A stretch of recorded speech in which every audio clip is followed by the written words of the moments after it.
خاص طور پر جب رشتوں سے انسان بو ہونا شروع ہو جائے اور اس کو یہ لگے کہ بھئی میں اس کو کیسے نبھاؤں، اور خاص طور پر ان کانٹیکسٹ وتھ سپاؤس یہ کامن پرابلم ہے۔ آپ دیکھیے گا نا، کبھی بھی آپ مذاق میں دیکھیں تو لطیفے بنے ہوئے ہیں کہ جی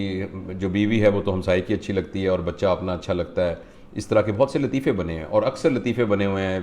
جس میں بیویوں کے بارے میں اور شوہروں کے بارے میں لطیفے بنے ہوئے ہیں، ایک سماجی طور پر یہ بات کی جاتی ہے۔ تو اس کے جواب میں نے یہی صرف عرض کیا تھا اس دن بھی کہ جتنے بھی رشتے ہیں، رشتوں کو ہمیشہ ایک آبیاری کی ضرورت ہوتی ہے، جس طرح ایک درخت کو آبیاری کی ضرورت ہوتی ہے، ایک پودے کو، جس پودے سے آپ نے سایہ لینا ہے، جس سے آپ نے پھول لینے ہیں اور جس سے پھل لینے ہیں، تو ان درختوں کو ہمیشہ آبیاری کی ضرورت ہوتی ہے۔ ان کو آپ ٹیک اٹ ایز گرانٹیڈ نہیں لے سکتے۔ آپ گھر میں ایک درخت لگا کے دیکھیں، اگر ٹائم پر آپ اس کو پانی نہیں دیں گے، ان کو سردی گرمی سے نہیں بچائیں گے، اگر ان کو کوئی خدا نخواستہ کیڑا لگ جائے تو آپ اس کو کوئی علاج نہیں کریں گے اور اس کے لیے کھاد نہیں اس کو دیں گے اور اس کو اس کی قطع برید نہیں کریں گے،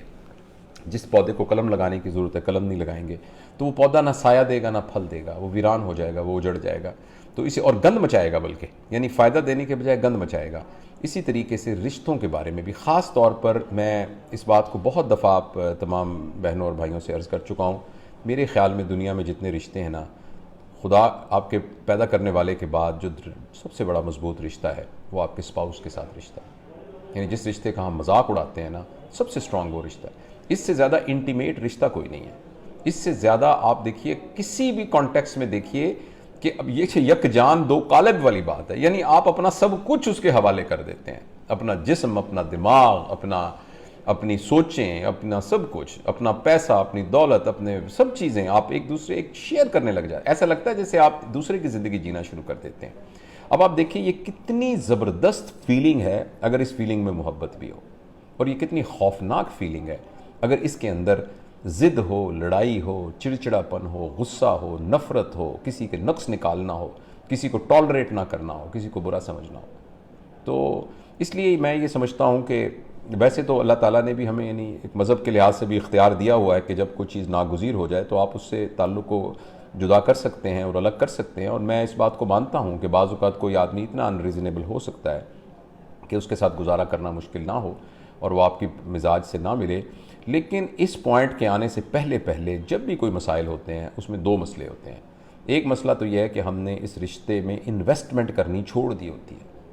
ہم نے اس رشتے میں انویسٹمنٹ کرنی چھوڑ دی ہوتی ہے،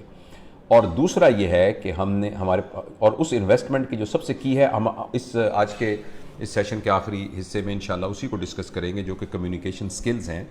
دوسری اہم بات یہ ہوتی ہے کہ ہم کمیونیکیٹ کرنا چھوڑ دیتے ہیں جب رشتوں کے درمیان کمیونیکیشن ختم ہو جاتی ہے۔ جیسے فرض کریں کسی کو لگا کہ اس کا اسپاؤس جو ہے وہ ویسے نہیں بیہیو کر رہا جیسے اسے کرنا چاہیے، اس نے اس کی ویسے عزت نہیں کی، ویسے اس کا احترام نہیں کیا، یا جس طریقے سے اس سے توقع تھی وہ توقع پوری نہیں ہوئی، تو ایسے موقع میں غصے ہو جانا، ناراض ہو جانا، اس کے بارے میں دل میں نیگیٹیوٹی لے آنا، اس سارے سے پہلے سب سے اہم چیز اس کے ساتھ کمیونیکیٹ کرنا ہے۔ جو آپ کے دل پہ گزر رہی ہے اس کا اظہار کرنا بہت ضروری ہے، اس کو بتانا بہت ضروری ہے کہ آپ کے اس رویے کی وجہ سے مجھے یہ ہو رہا ہے،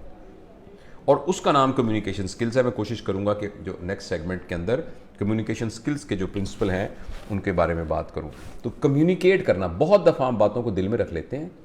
اور باتوں کو دل میں رکھ کے وہ گھن لگتا رہتا ہے اندر سے، جیسے آپ کسی چیز کو بند کر دیتے ہیں نا تو اتنا سڑانت پیدا ہونی شروع، تو ہمارے اندر ہی پھر ایک کہانی سے دوسری کہانی، دوسری کہانی سے تیسری کہانی، ایک چیز دوسری چیز سے منطبق ہو جاتی ہے اور دل میں نفرتیں بڑھنی شروع ہو جاتی ہیں۔ وہ ایک بڑا مشہور شعر ہے طفیل ہوشیار پوری کا کہ دلوں کی نفرتیں بڑھتی رہیں گی، دلوں کی نفرتیں بڑھتی رہیں گی اگر کچھ مشورے باہم نہ ہوں گے۔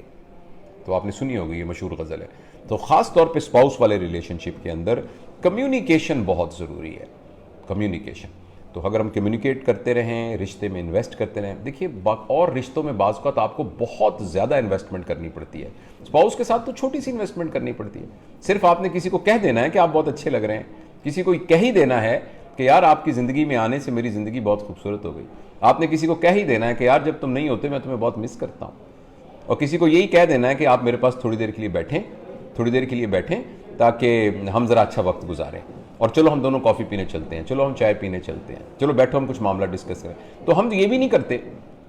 ہم یہ بات بھی نہیں کرتے، ہم اس میں انویسٹمنٹ نہیں کرتے، تو انویسٹمنٹ کرنے کی وجہ سے پھر آہستہ آہستہ ایک بوریت، اور دوسرا یہ تو ایک انسان کی طبیعت ہے، اس میں اکتاہٹ آ جاتی ہے۔ تو یہ تھا اسپاؤس کے متعلق۔